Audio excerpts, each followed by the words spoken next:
Hello, boys and girls. I'm gonna read the storybook. It's called Beauty and the Beast: The Teapot's Tale. So look, that's gonna be a good story. Let's get on with the story. Hello, my name is Miss Potts. I wasn't always a teapot. Heavens, no. Some years ago, a powerful enchantress put everyone who lived in the castle under a strange spell because the prince was selfish and cruel. All the servants were changed into enchanted objects, and the young prince was turned into a terrible beast. So this is the prince, he's a beast. And Miss Potts is telling the whole story. The prince was only one who could break the spell. The enchantress gave him a magic rose that would bloom until his 21st birthday. The prince would remain a beast until he could learn to love someone and earn that person's love, and return before the rose's last petal fell. So the beast, but the prince needs true love in order to break the spell. But because he was very selfish and very rude. But let's see how it will work.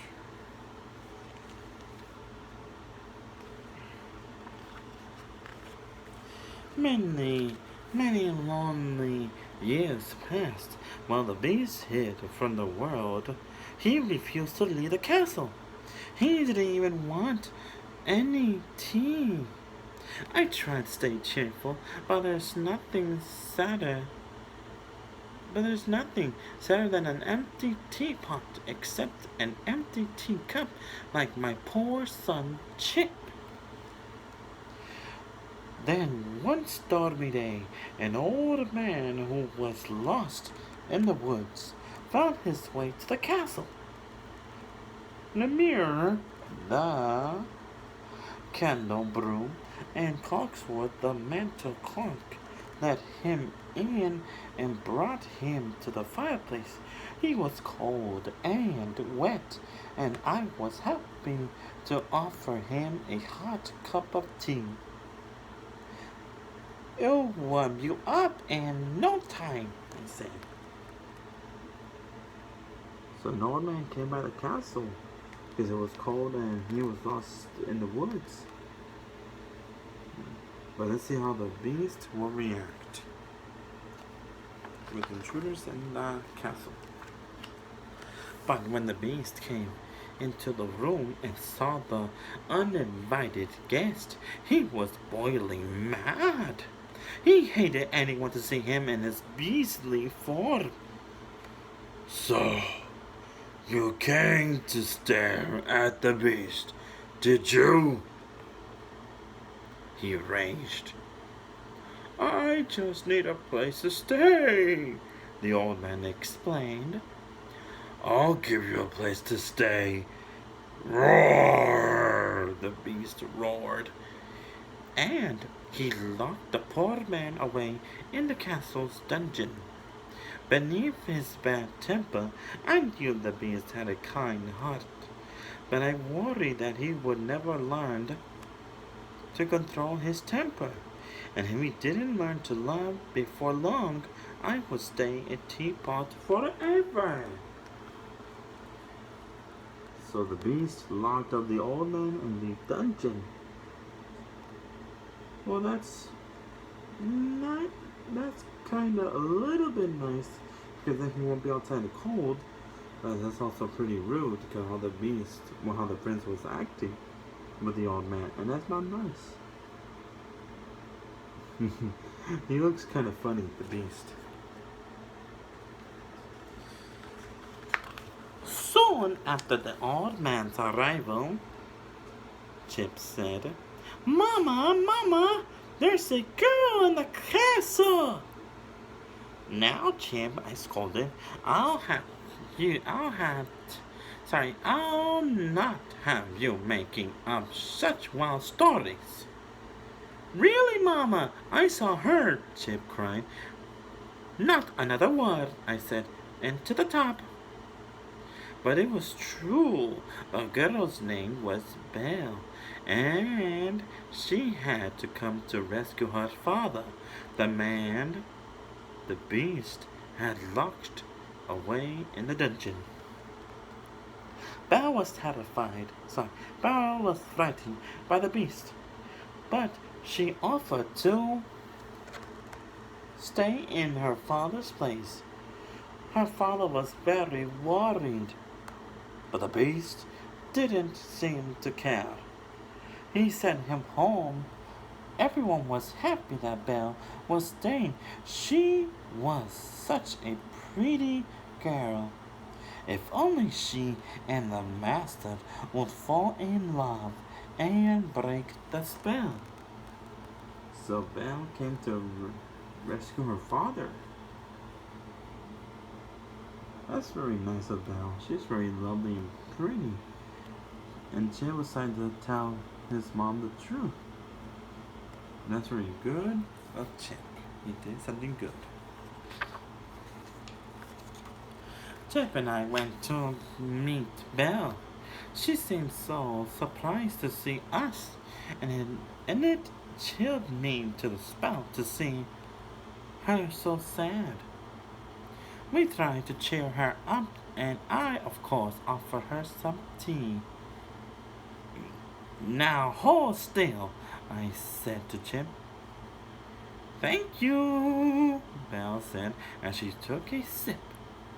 Changing places with your father was a very brave thing to do, I said. Things would turn out right in the end, you'll see. Then it was time for dinner. Belle refused to join the beast. The beast raged. What? I'm good. Try to be patient, sir, I said.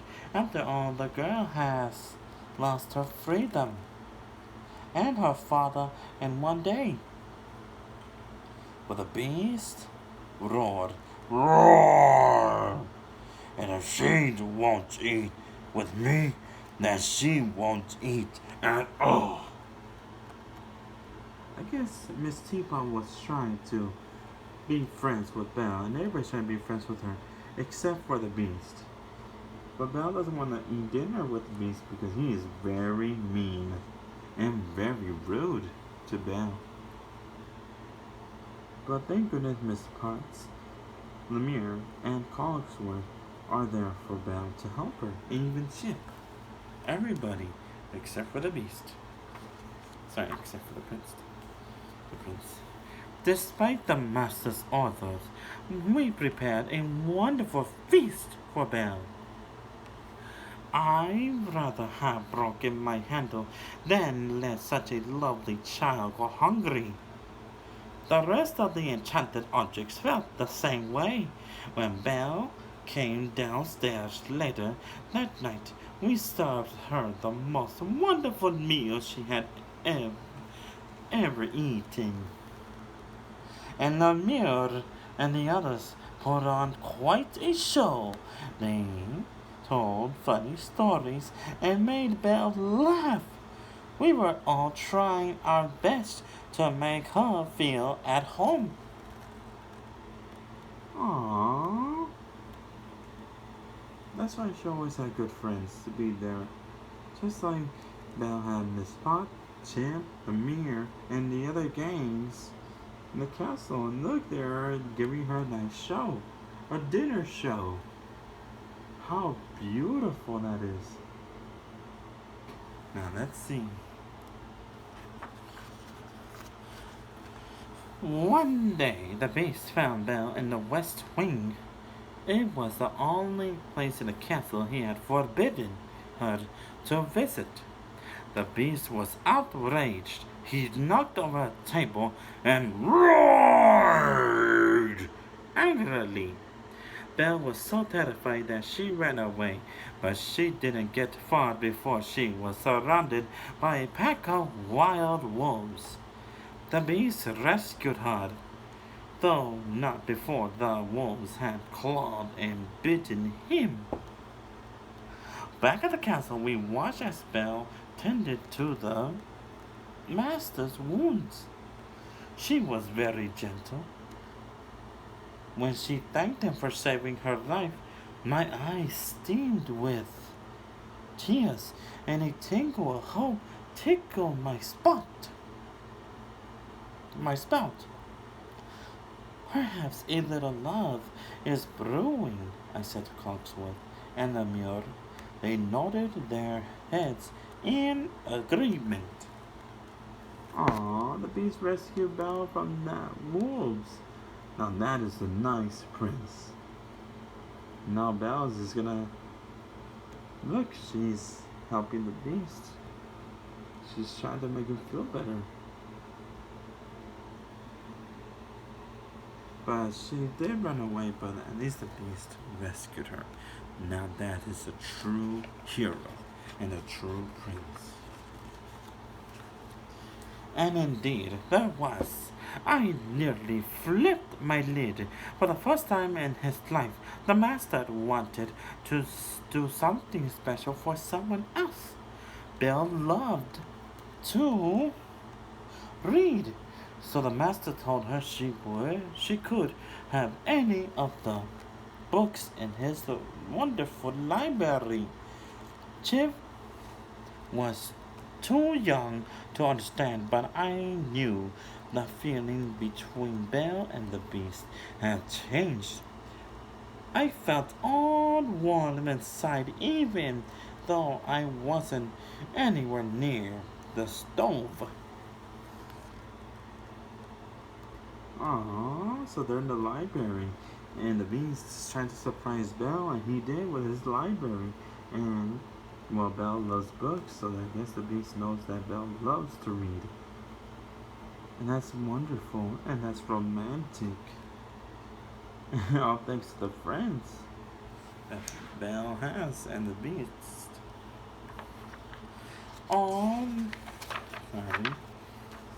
Oh, but the course of true love never does run smooth. Belle discovered that her father was ill. She begged the beast to let her go home, and sadly the master allowed her to leave the castle. While Belle was taking care of her sick father, trouble began brewing in the village. Gaston, a wicked hunter who also happened to be in love with Belle, had convinced the villagers that the beast would soon attack their homes, so they decided to attack the beast first. The next thing we knew, the townspeople were storming the castle. Uh-oh, Gaston is up to no good, and he is very bad, and he's also in love with Belle, but Belle doesn't love Gaston because Gaston only loves himself.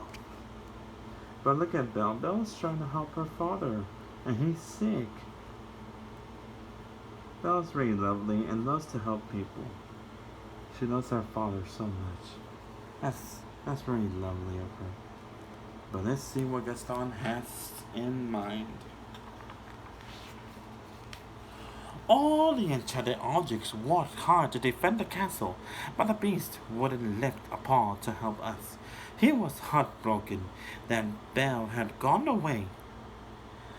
While we tried to get rid of the angry villagers, Gaston attacked the master. They fought fiercely on the rooftop of the castle. At first the beast couldn't find the strength to fight back, but then he heard Belle's voice. She had returned. Finally the beast has something to live for. He gathered his strength and grabbed Gaston by the throat. "Let me go!" cried Gaston. "The beast!" Uh-oh, so let's see, everybody's fighting off back. That's good. This is my favorite part. The teapots are pouring tea on the villagers. Oh, that's funny. Ay, ay, ay, ay. I Gaston would never learn his lesson. Beast felt sorry for Gaston and released him, but as the beast turned to embrace Belle, Gaston stabbed him in the back. The beast roared in pain. Gaston then tripped and fell off the roof. "Don't leave me! I love you!" cried Belle. But it was too late. Or was it? Suddenly, magic sparks filled the air. The beast floated off the ground. Rays of light shot from his paws as they changed into hands and feet. Right in front of my eyes, the master became a handsome prince once more. And I turned into my old self again, and so did dear little Chip and everyone else in the castle. The curse the curse over us was broken by the power of the true love. The curse Belle came back for the beast, and Gaston stabbed the beast, but Gaston fell off the roof.